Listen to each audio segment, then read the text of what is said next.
Olá, boa tarde. Bem-vindos a mais uma sessão das nossas mini-talks do CIVG.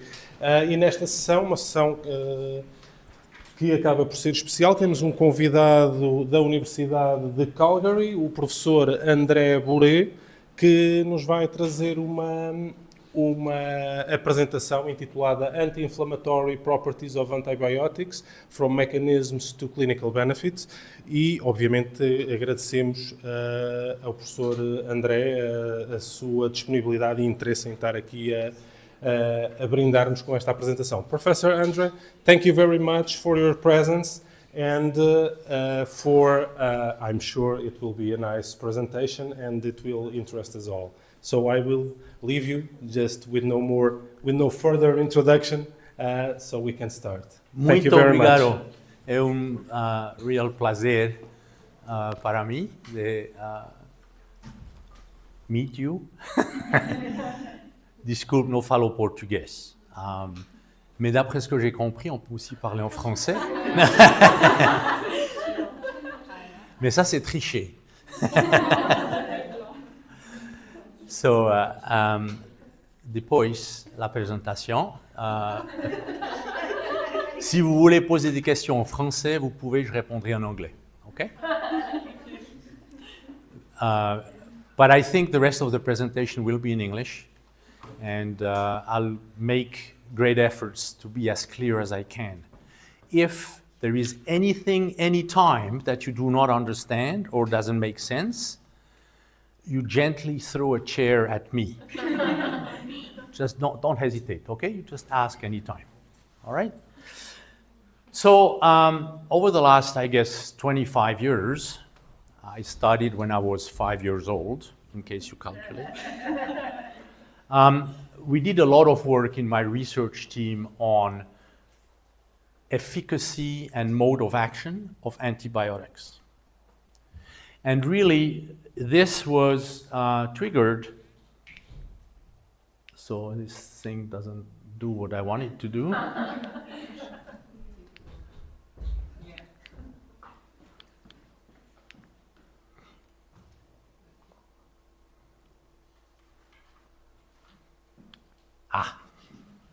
Tecnologia. It was concurrent with, as it turns out, but also triggered by an interest globally on making antibiotics work. And we know now that they work less and less because of antimicrobial resistance. And because of that, the FDA has put out a call to use antibiotics in the veterinary field with more responsibility. And they use the word stewardship a lot, complicated word. So what is antimicrobial stewardship? It's pretty simple. It's basically the use of antibiotics, in this case in animals, properly. The drug choice, the route of administration, the dose, the duration of the administration needs to be done correctly to minimize the chances of triggering antimicrobial resistance. So this, for you, in your career as a veterinarian, will be what you will have to deal with. But for you, this is very important.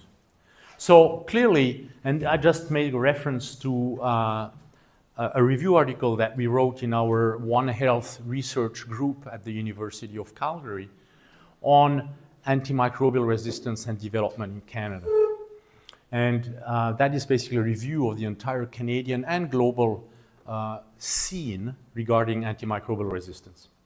The fact is that not only do we need to follow these instructions, but also we should understand how antibiotics work. What is their mode of action? And if we do understand their mode of action, maybe we can develop a given antibiotic with that particular mode of action. That would work better. So we were very interested in an observation, see, this is 20 years ago now, that some veterinary antibiotics work better than others, but we did not know why. No idea. We knew they were better, but it was not because of MICs, or antimicrobial efficacy. Some antibiotics had the same antimicrobial efficacy, but clinically were much, much better. Why is that? So we started working on this with my understanding.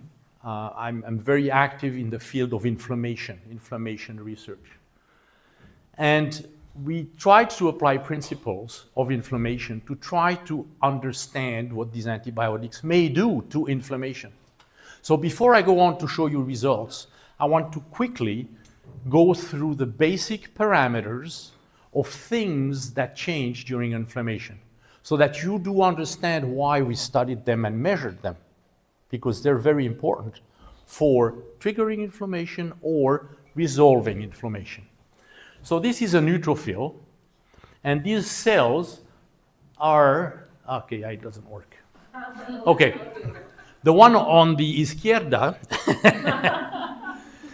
is a circulating neutrophil, and these cells are the professional bacterial killers that we have in our bodies. And when there is an infection, the cell migrate, activate, kill the bacterium, and then leave. They do that first by sticking on the right to the blood vessel wall, and then it's triggering an inflammatory response. That happens during infection, but also during tissue injury. If you have tissue fragments that circulate then in this tissue, neutrophils will be going there to clean it up as well. And that migration of cells is facilitated through various mediators.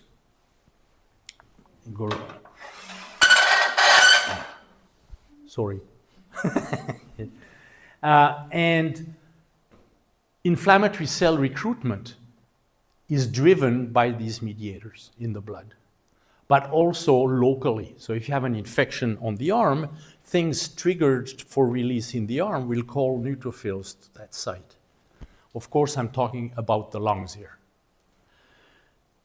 And these mediators include things like interleukin-8, also known as CXCL8, or leukotriene B4. I will explain to you in a few minutes what these things are in more detail. But these are chemical mediators that accumulate on a site of infection and, like a magnet, attract neutrophils to the site. And then reactive oxygen species and degranulation of these neutrophils occurs, and that eventually helps trigger the resolution of inflammation. Now, the neutrophil is now, say, in the lung. There is a bacterium there. The neutrophil ingests it, dissolves it, and then it has done its job. It can now die. And it dies by apoptosis. What is apoptosis? A difficult word. In French, very different, apoptose. Programmed cell death, okay? As opposed to necrosis, which is non-programmed. It's a cell that just explodes. This is programmed. And it stays contained in membrane particles. So nothing from inside that cell goes on the outside. And that's very important, as you'll see in a minute. And then these apoptotic neutrophils are cleaned up by local macrophages that are there to clean up junk in the lungs, including apoptotic cells. They recognize receptors on apoptotic cells, and they eat them up, ingest them, and help resolve inflammation by dissolving these cells cleanly. As soon as that happens, the mediators now change, and you have something that stops inflammation and helps resolve inflammation. It stops inflammatory cell recruitment. It stops the production of pro-inflammatory mediator, reoxygen-activated species, and there are also now anti-inflammatory mediators that are released. So essentially what you have in inflammation, inflammation goes up, you have more inflammatory cells going in, and then it's resolving and going away. Physiologically, that's what you want. Sometimes inflammation goes in and it stays. It stays locally inflamed, and that causes disease. And we know now that inflammation is the source of most diseases that we suffer from, including cardiovascular disease, arthritis, and in this case, chronic pneumonia. Inflammation stays there instead of going away. That's a problem. And what has happened over the years is pharmaceutical companies recognized the potential for treatment and therapeutic development, so developed anti-inflammatory drugs that basically make it that inflammation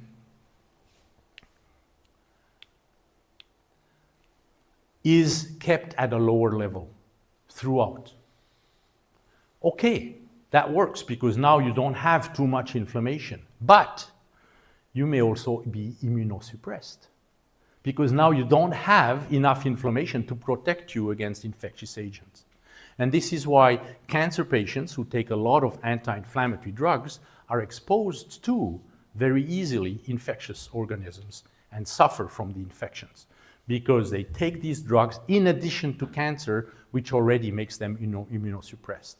So that's a problem, immunosuppression. So ideally, in this curve of inflammation, where sometimes you go into a chronic inflammatory process, you want to force this part of the curve with drugs, if you can, to actually induce resolution. So you still allow inflammation to do its job, but now you force it to go away. How can we do that? Maybe we can't. At the time, we couldn't. In the context of infection, in the lung, for example, some microbes are able to resist elimination by neutrophils and actually override neutrophil apoptosis and kill the cells by necrosis. Bad thing. That's not good. So what you have now is neutrophil necrosis is driven, and that continues that self-amplifying vicious cycle where more and more cell-driven inflammation will occur. And that makes that inflammation stay and persist. And that's essentially what's causing cell and tissue destruction. So in an infectious pneumonia, it's not the bacteria that kill you, it's the host inflammation. In COVID, it's the same. It's not the virus, even though it kills some of the macrophages, but it's inflammation that eventually kills you. So that's the problem. So what's inside these neutrophils that is so toxic when they explode by necrosis? Well, there's a lot of chemicals, including commercial bleach, hypochlorous acid. It's crazy. That's in there to kill the bacteria. Of course, if the cell explodes, and there are millions and millions of cells that explode, it'll destroy the lung tissues. And that's why you die during pneumonia. So, uncontrolled inflammation is bad. So with all this in mind, we developed models in vivo and in vitro to study why some of these antibiotics were better than others. Could they have an effect on inflammation? Maybe. So this is a model, in this case, in the piglets, where we, now I understand why Sergio put the thing there, it's for the sun, but that's okay. You see that the alveolar septae there are open. They're a bit thicker than should be. That's because we gave lavages to these animals and it triggers a bit of inflammation, but not much. No, it's okay, don't worry about it. After 3 hours of infection with Actinobacillus pleuropneumoniae into the lung, which causes severe inflammation and pneumonia, look at this, full of neutrophils in these lungs. And then after 24 hours, you start to have fibrin deposition, and of course, fibrinous pneumonia is what the marker is for pneumonia with this kind of infection. That's not good. And the same thing happens with bovine respiratory disease, with Mannheimia hemolytica, for example. So that's a model in vivo that's very acute that allows us now to study mechanisms. And that's why we developed these model systems. If, in some cases, we look at the animals we infected, after 24 hours, they're already dead. This is taken from a piglet after 24 hours of infection. This is a typical fibrinous pneumonia lesion that you see in the lungs of what we call APP pneumonia in piglets. So look at this injury, devastating, and that's a clear marker of inflammatory disease. So the state of the art then at the time when we started this research was neutrophils are programmed to die by apoptosis, and when they die by necrosis instead, they perpetuate inflammation. Neutrophil apoptosis has a pro-resolution benefit, and elimination of apoptotic neutrophils, called efferocytosis, by neighboring macrophages has direct anti-inflammatory and pro-resolution properties. So in other words, we hypothesized that a drug that would promote neutrophil apoptosis will have pro-resolution properties. So let's study this. And to study this, we looked at several markers. First, we looked at cytokines. These are proteins. Okay, cytokines are proteins. These are mediators, like the ones I talked about a minute ago, that attract neutrophils from the blood to the site of infection or inflammation. There are many of them. Many of those are targeted as anti-inflammatory drugs now, in people mostly, but also animals who have chronic inflammatory disorders. So these are very powerful magnets for neutrophils and activators on site of neutrophils. But they're proteins. And together they form a package which we know as the cytokine storm. Again, something you have read in the news during COVID. That's these guys. You have too many of those, you have inflammation, inflammatory disease. It's not the only thing. Now that's what most people understand and hear about. But just as important, we have lipid mediators. These are not proteins, they're lipids.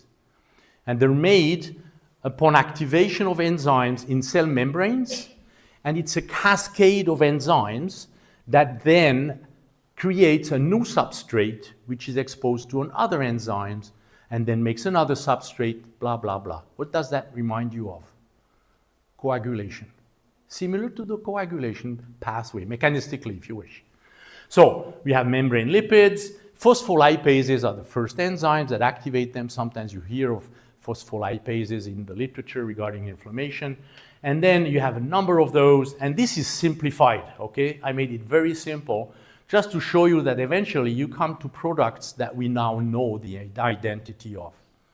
And one researcher who could get a Nobel Prize once in medicine is Charlie Sirhan at Harvard, and a good friend of mine, very actively involved in that kind of research. And he actually identified a lot of those.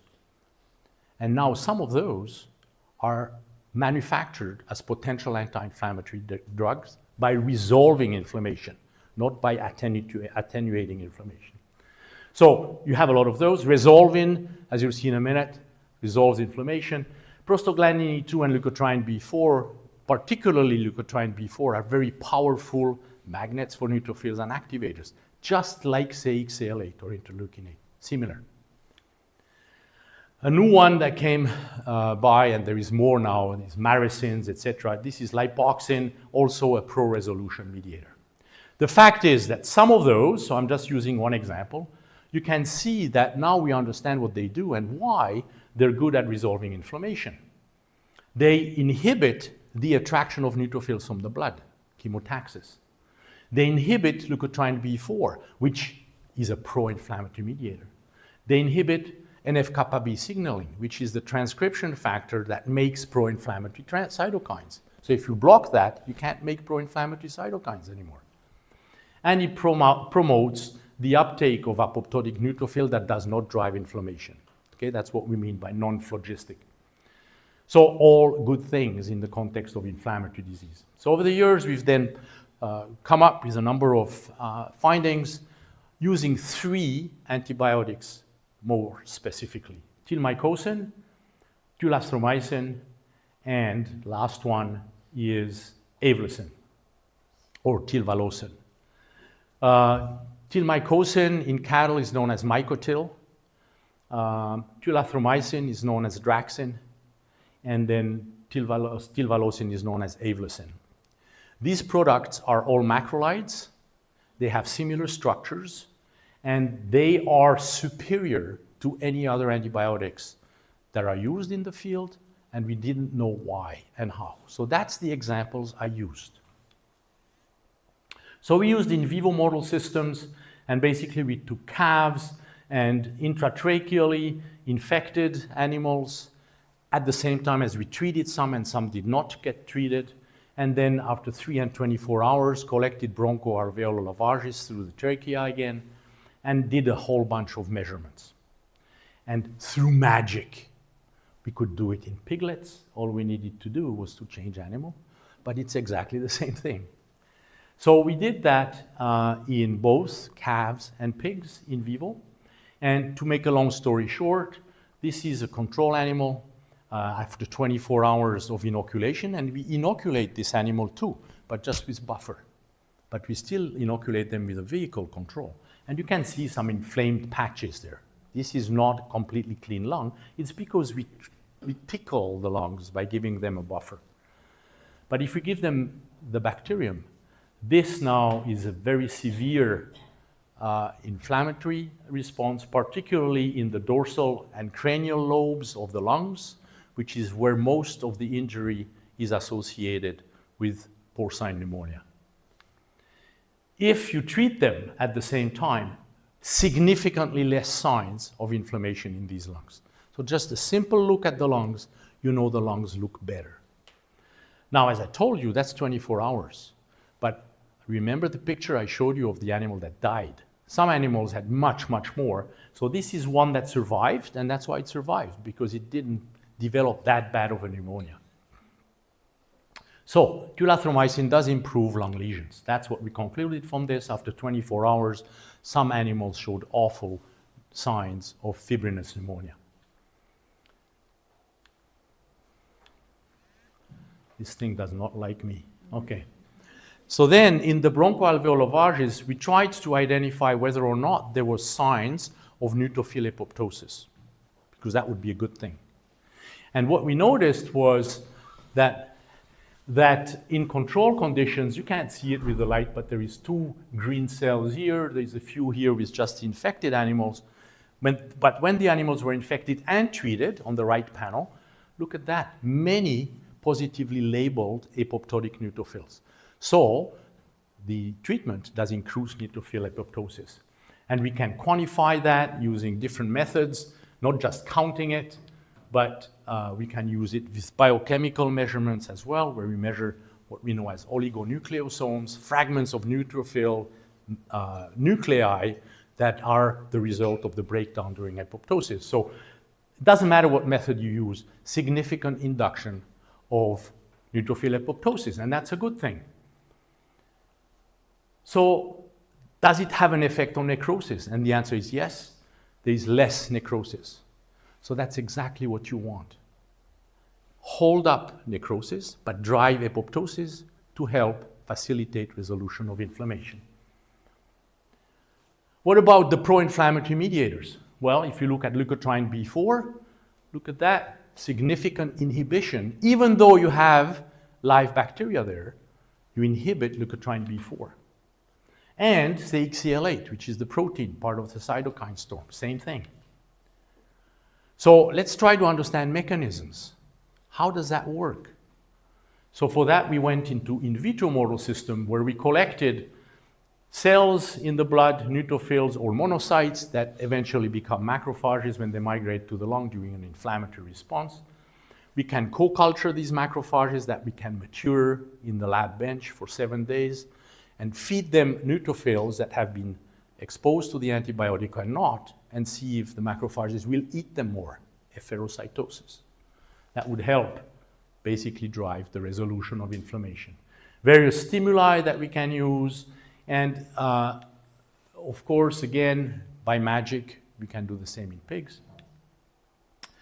In vitro, every one of these 3 macrolides, tilmycosin, tulathromycin, and tilvalocin, all those drive neutrophil apoptosis in the absence of anything else, just the cells with or without the antibiotic. And it's dose and time dependent, and it's drug selective, because some of the comparator, for example, in cattle, ceftiofur, oxytet, penicillin G, or enrofloxacins, these do not drive neutrophil apoptosis. So when we then proceeded with our research, we went into another antibiotic, and we were contacted by the manufacturers of tilvalocin and said, we want you to do the same, but for our drug.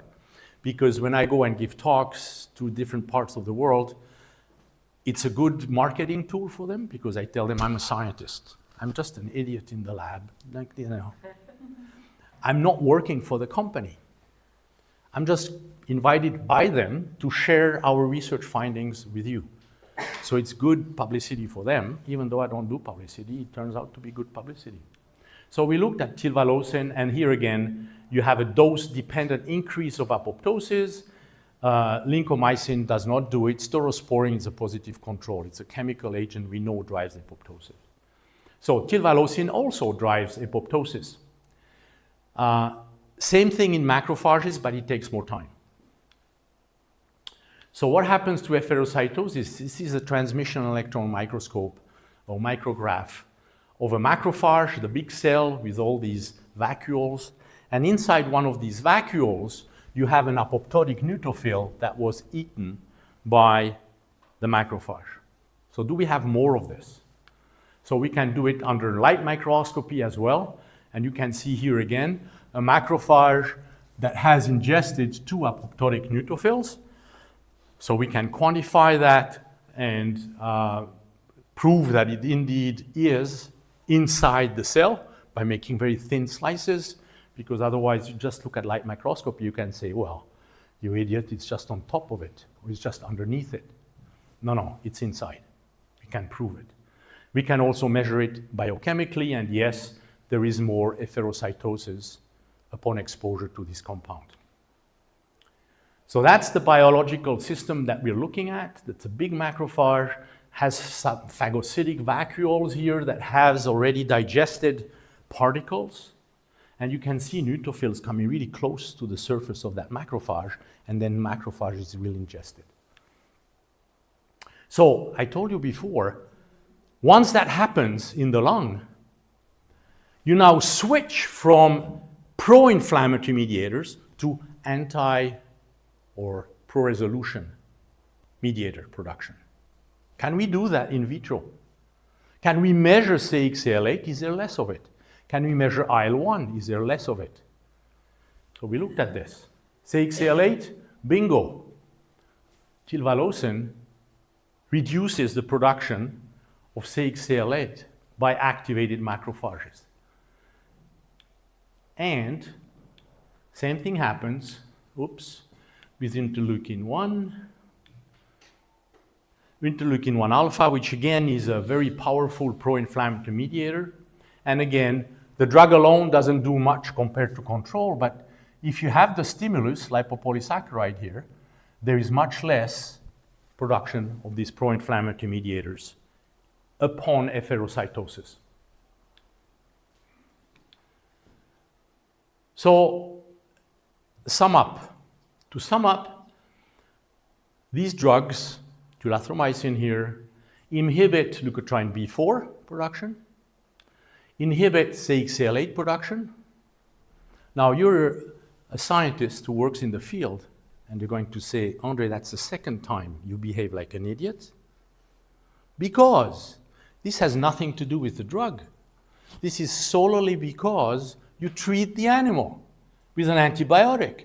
So there are fewer bacteria. So there is less pro-inflammatory mediators, right? You're tempted to say that. Makes sense, right? Yes. Absolutely. And in fact, that's what we do. We can measure the bacteria and look at that. Exactly, of course. The animals that are treated have less bacteria. So how can you say that this is due to the drug? Problema. C'est un problème. So we had to separate the antimicrobial effect of a drug from the anti-inflammatory effect of that drug. How do you do that? Well, we developed a new model, in vivo and in vitro, to drive inflammation that was not triggered by a live bacterium. So instead of intratracheally inoculating with a live bacteria, we inoculated with a particle of yeast called zymosane. So it's an inert component from yeast that drives a local inflammatory response. Other model systems had looked at that in the literature, and we figured, well, let's try that in the lungs, see if it works. So we did it in pigs, and we did exactly the same thing. Intratracheal, look at bronchoalveolar lavages, blah, blah. So first of all, what about leukotriene B4? This is in the bovine lung. So zymosan alone, yoo-hoo, leukotriene B4, it works. Our model functions, lots of it. Severe inflammation. And it's not a live bacterium. So if we treat these animals with an antibiotic, it doesn't change the stimulus because it's not a live bacterium. And still, we have significant inhibition of leukotriene B4. Fantastic. Separation of antimicrobial effect from anti-inflammatory effect. This is only anti-inflammatory. There is no microbe. And the same thing happens with other mediators. Don't have time to cover it, but this is independent of the antimicrobial properties of the drug. So if we look in the pig, same thing happens. This is 24 hours. Again, significant inhibition of leukotriene B4 if the lungs are inflamed because of zymosan. So these studies really made a big step forward in the field, had a lot of impact in veterinary research and for veterinary pharmaceutical companies, because we completely changed the way people think of antibiotics.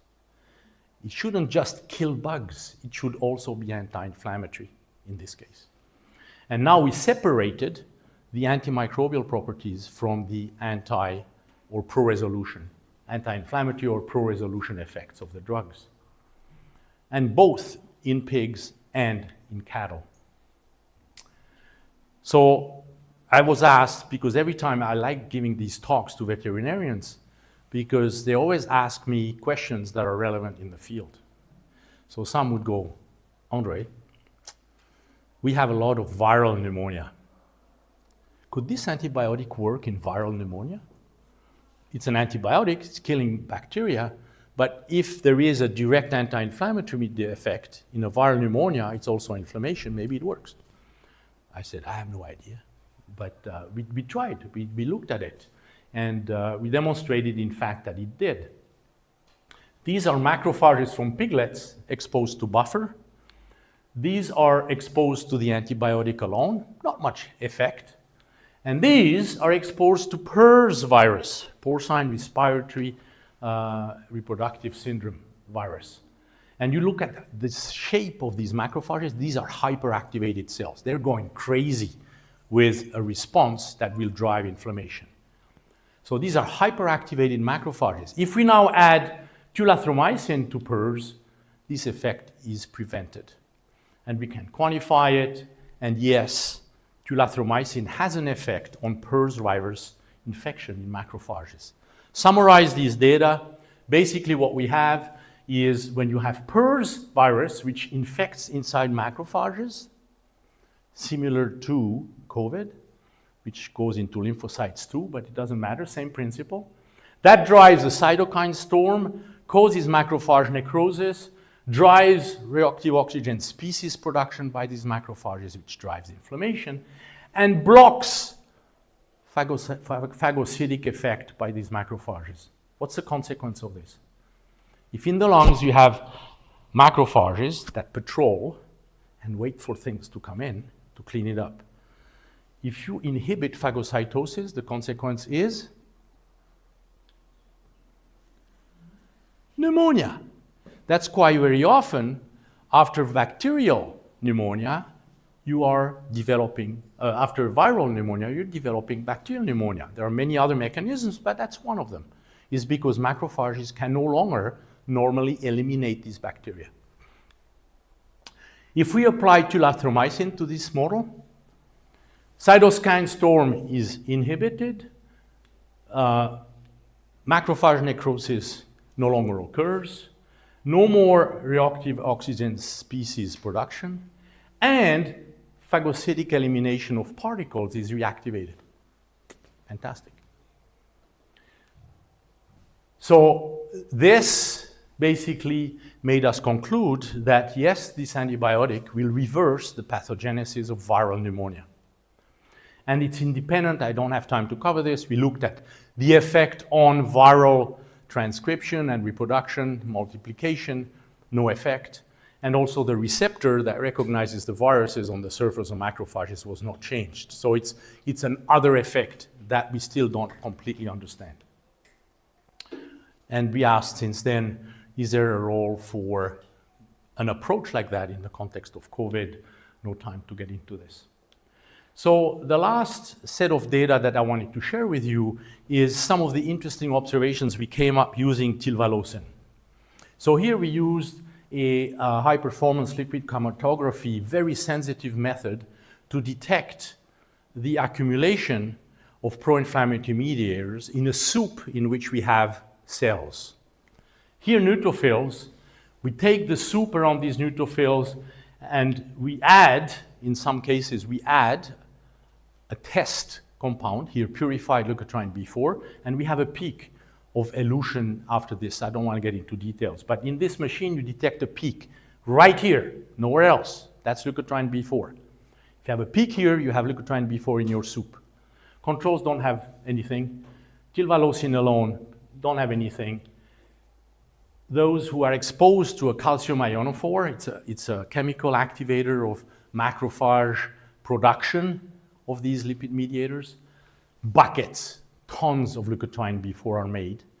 If you concurrently expose it to tilvalocin, you have a significant reduction of the peak size, telling you that there is less leukotriene B4. So this is a very sensitive mechanism to reproduce what we have shown in vivo. And here again, that's quantifying it, calcium ionophore, significant induction. With the compound, it's inhibited. And that's when we came up with these interesting observations. We looked at the production of these pro-resolution mediators, like lipoxin A4. Tilvalocin drives the production of lipoxin A4. And it also drives, if it wants to change slide, maybe it doesn't, so I'll do a little dance in the meantime. Here we go. So resolvin D1 is also significantly increased in its production upon exposure to this antibiotic. This is very important because now in that lung, you have driven, by using this drug, the production of products that will drive the resolution of inflammation, exactly what you want. And it happens on the site of infection because it's done by neutrophils, which go there, and they only go there. So it's a beautiful mechanism. We also know biologically that resolvin reduces edema, another good thing in the context of pneumonia, of course, because you treat edema at the same time, and it helps self-resolve gram-negative bacteria. So it's a beautiful tool to control inflammation and disease caused by inflammation in these lungs. This is in vitro. What happens in live animals? We never managed to convince the company to finance expensive research to go into in vivo studies to demonstrate this. And that was okay. They had what they wanted. They could basically proceed and sell their product. That's okay. Fact is that there are 3 papers now, and I'm just going to make reference to one, that have since shown that yes, indeed it works. And they used sows naturally infected with PRRS virus and piglets that came out of these sows exposed to PRRS virus and Mycoplasma hypopneumonia, which is another issue in pigs, and then treated or not with tilvalocin. And the treatment was given to pregnant sows. So that alone was enough to reduce pathogen burden. So both the sows and the piglets had less PRRS virus, which is a good thing. And it reduced the accumulation of, in this case, the cytokine storm. This is circulation. So when you have a lot of these cytokine products that are pro-inflammatory in the blood, it drives neutrophils out. So another good thing. So yes, it does work in vivo, in a viral infection with an antibiotic. So in conclusion, in calves and in pigs, we demonstrated that these, I call them triple T, tilmycosin, tulathromycin, and tilvalocin, macrolides, induce apoptosis of neutrophils and macrophages. They promote efferocytosis. These compounds inhibit leukotriene B4 in neutrophils and the cytokine storm, both in neutrophils and in macrophages. These compounds attenuate inflammation and reactive oxygen species production. And in the case of tilvalocin, we haven't done it for the other compounds, but no reason to believe it wouldn't work. Tilvalocin induces lipoxin A4 and resolving D1 production in neutrophils, and all that without impairing host defense, unlike using a traditional anti-inflammatory drug, which attenuates inflammation, but now you facilitate immunosuppression. This doesn't do it. The neutrophils still go in, they still clean up, kill the stuff, but now you prevent them from dying by necrosis and causing chronic inflammation. So together, we hypothesize that these confer powerful pro-resolution properties and may explain the superior clinical efficacy of these drugs. And bingo, I think we have the answer. So we published, I don't know, maybe 50 or 60 scientific articles on this. So it's a summary of those. My students would kill me. You only show one slide of my 5 years of work in your lab. So anyway, a lot of work is there. So using an image, that's what happens physiologically. Physiologically, in the case of inflammation, you trigger a response that gets neutrophils into the lungs. These neutrophils die by apoptosis there, are removed by macrophages via efferocytosis, and that produces physiological concentration of pro-resolution mediators. That's what you want to happen. However, in these pneumonia diseases, that is short-circuited. It's blocked, doesn't happen. Because now the neutrophils go in, but they don't die by apoptosis, they die by necrosis. That's bad news because it triggers pro-inflammatory mediators, CXCL8 and leukotriene B4, by macrophages in the cells and neutrophils. And that here leads to this, as opposed to this. Not good. Drugs, like the ones we studied, allow you to basically maintain the physiological response and therefore explain why the animals will survive. And I tell you, the first time that I did studies in calves where I infected them with Mannheimia hemolytica, after 3 hours, some of these animals could barely stand, shaking, full of fever. Some of them are lying down already. After 24 hours, some were dead, and those who were not dead were almost dying. Those who were treated and infected were happy walking around. Unbelievable. So it really works. These compounds really work well because of this mechanism mostly. So I didn't do any of this work. These are the people who did the work. So I want to thank them. I want to thank the people who funded it, my collaborators. And with this, I'd be happy to take some questions.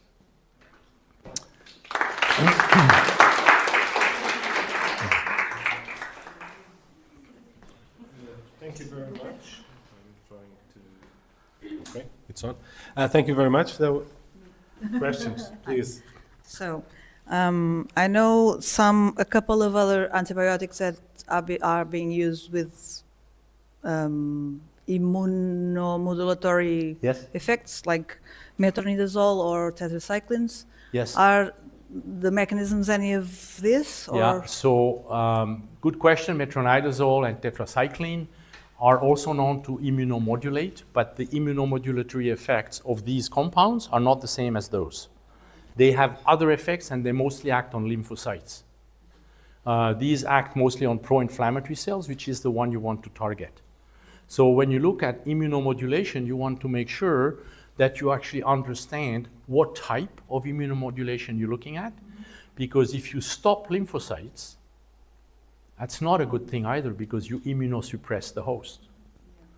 And that's why sometimes when using some of these antibiotics, you may actually make the host more susceptible to infection. And I know in dentistry they use they use a lot of tetracyclines locally. Yes. They have medical devices to apply them locally to avoid inflammation, metalloproteinases actually, no? So absolutely. So in dentistry, yes, they use local administration of these antibiotics. Microdosing. Yes. The main purpose is to kill the local bacteria before they go in the blood. So it's to prevent the spread, the systemic spread of bacteria by killing them locally.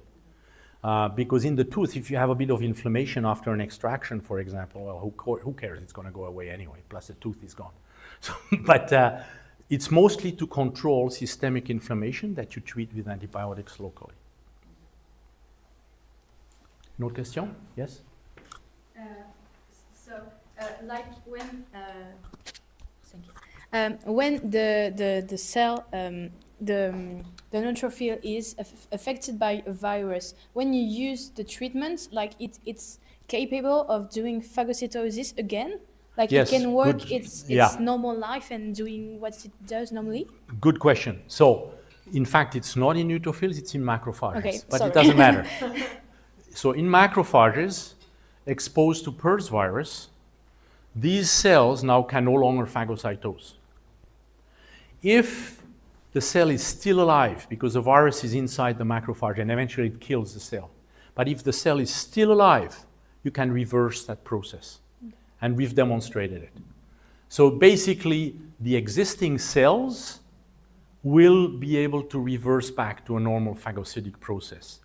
Plus, the cells that have been exposed to the drug after the initiation of infection, now these cells will be primed to have more phagocytosis anyway. So it does reverse the process. Okay, thanks. Hi, so you said that just in such a more case, inflammation is the cause of the symptoms and death. So if your the treatment can avoid inflammations, may it cure some of disease that we can cure actually, like the disease of Earth or other disease anyway? The disease of? Earth. Some disease of Earth or other parts of the body. Earth. Heart. Ah, sorry, heart. my I'm accent. sorry. Non, non. My accent, sorry. Tu peux le dire en français aussi. D'accord. Donc, maladie du cœur. So yes, we asked ourselves that similar question, and we were quite busy with this program and the other programs that we're doing, so we didn't get into it, but I gave it to a colleague of mine who's doing a lot of work on foot rot in cattle, which is a chronic inflammatory disease in cattle. Big problem in North America, Canada, and the US, where they have feedlots because these animals work in mud that deep, and they get very inflamed, and eventually they get lame, and you have to destroy the animal. So it's a big problem. We did it very early on in our research program, and we used stilmycosin. It treated inflammation with the disease. So yes, it has benefits other than the lungs.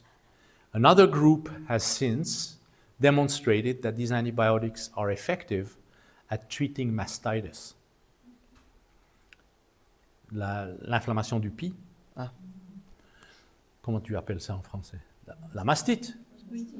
Ah, c'est la même chose. So, yes, the answer is because it actually affects the neutrophil already in the blood, because that's where the drug goes in the blood. That neutrophil now is activated, and when it migrates somewhere, it doesn't matter where it goes, it's going to be kept quiet. So it works elsewhere. I think, I'm sorry, I think No, it please. would be interesting to see, I'm coming back to the, I'm sorry, I'm coming back to the odontologic field. I'm sorry. No, I think it would be interesting to take a look at this, for example, with periodontitis. You know, absolutely.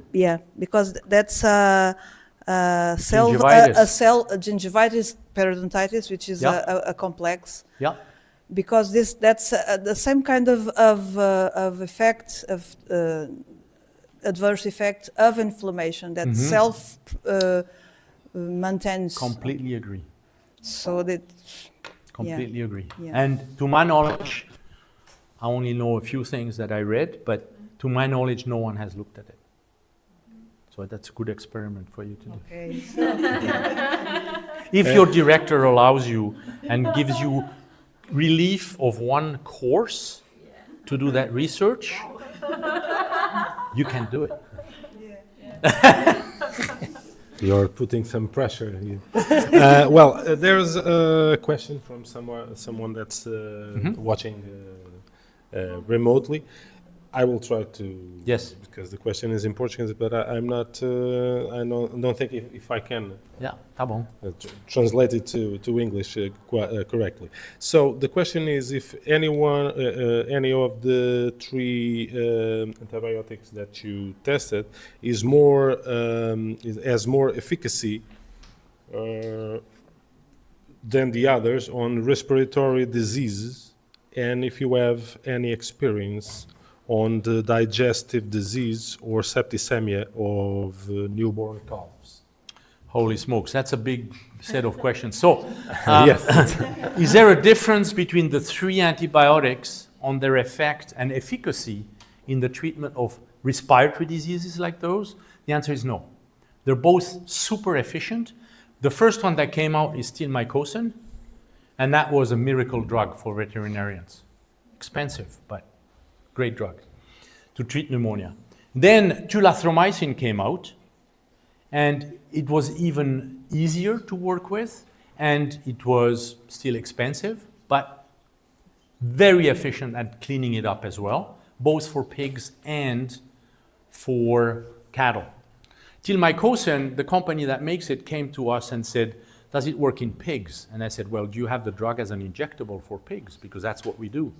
No, it's Pulmotil, which is an ingestible drug. So I said, I don't know if you want to waste money on me. I would say no, because ingestible, how can it affect neutrophils in the blood? Blah, blah. I know, I have to hire new graduate students, 4 years of funding for you, it's not fair. So they came back to me and they said, no, but we want you to do it. I said, okay. So we did it, long story short, it works. So even if you give the antibiotic orally, it does work. And then tilvalocin has particularly good effect in pigs. In bovine respiratory disease, not so much. We don't know why, but so there are some differences, but they're not very significant. Now, if you look at the other part of the question is the other diseases, digestive disorders, or gastrointestinal infections, why not? So I know that Zoetis, the manufacturer of Draxxin, is looking at Lawsonia infection, a bacterium that causes significant ileitis in the ileum of pigs, and they have some very promising results. So yes, and that's consistent with the question that I was asked earlier, these effects also occur as other sites and therefore in other diseases. Okay, thank you. Any more questions?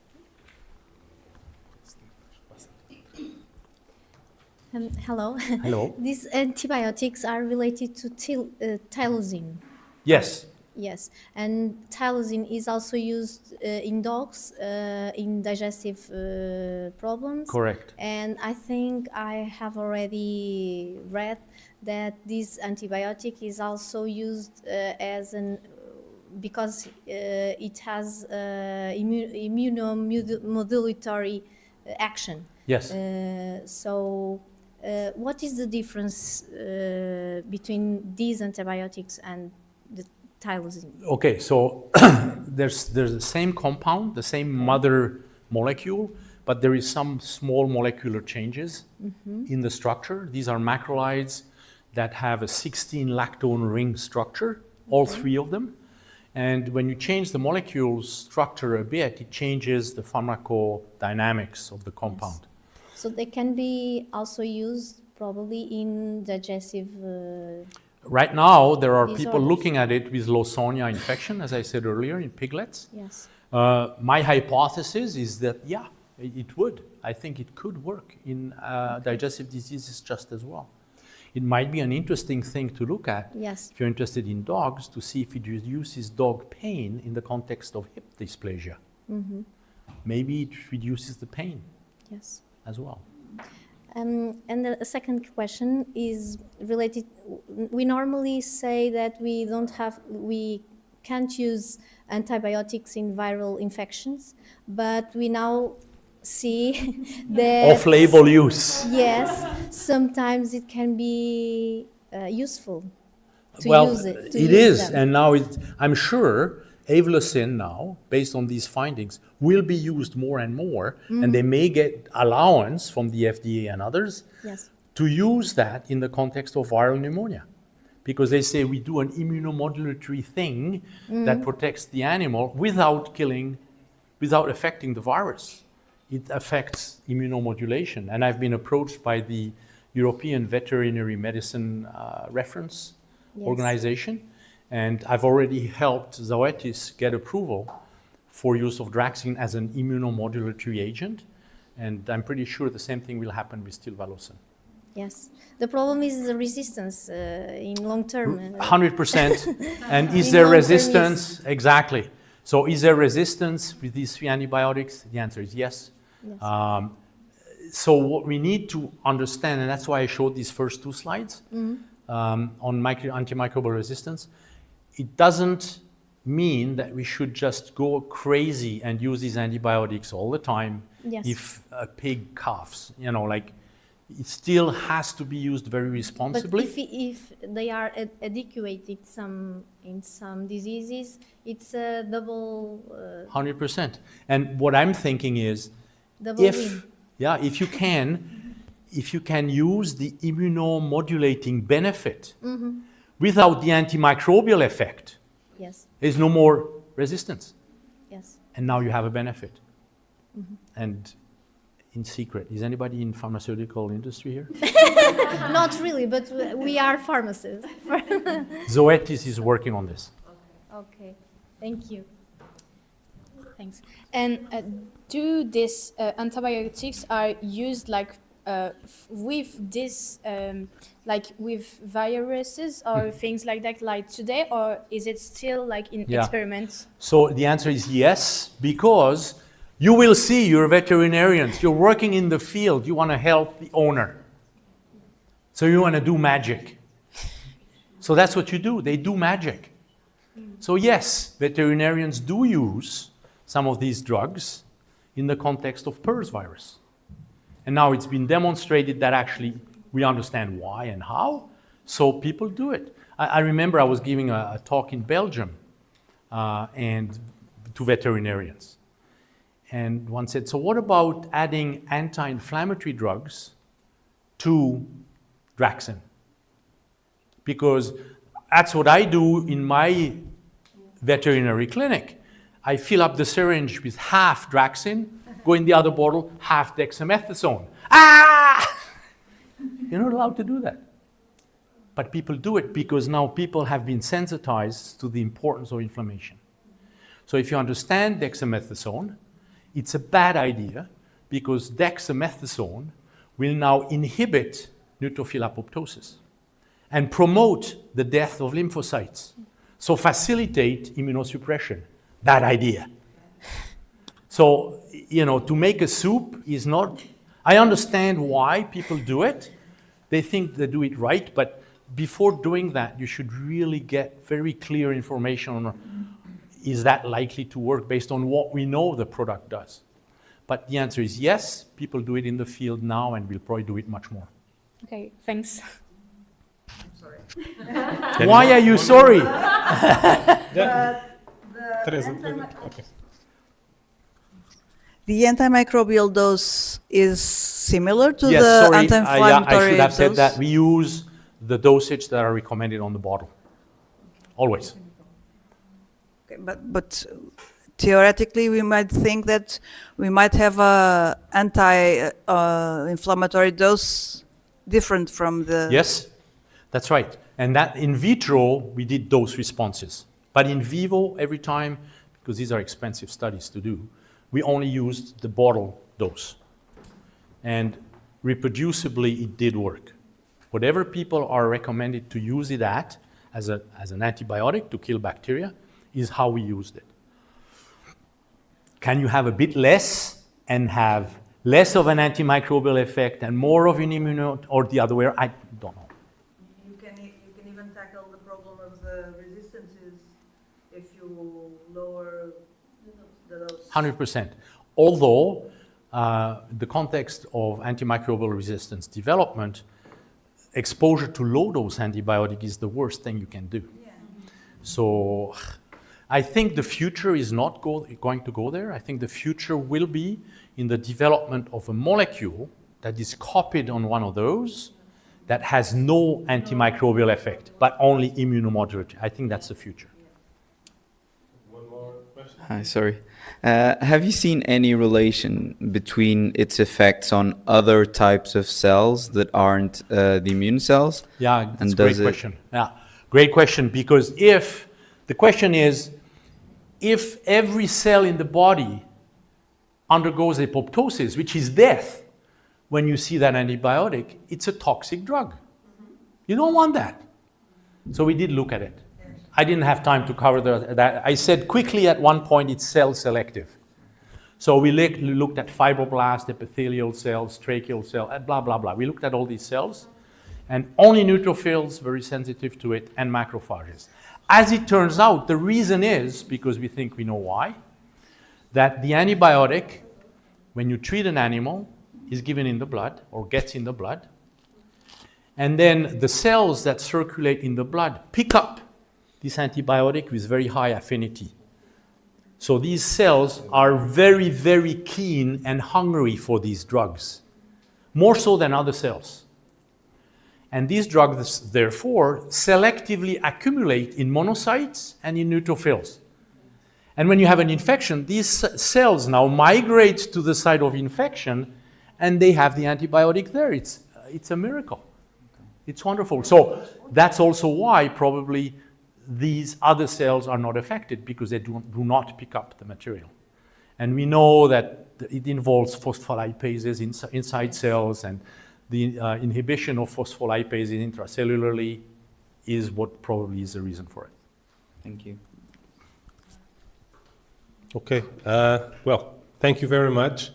I would like to thank, once again, Professor, thank you very much for your excellent presentation and for this excellent debate as well. And I would like to thank everyone for coming and to be here and assist this lecture. Muito obrigado. Thank you very much. Muito obrigado. Merci beaucoup.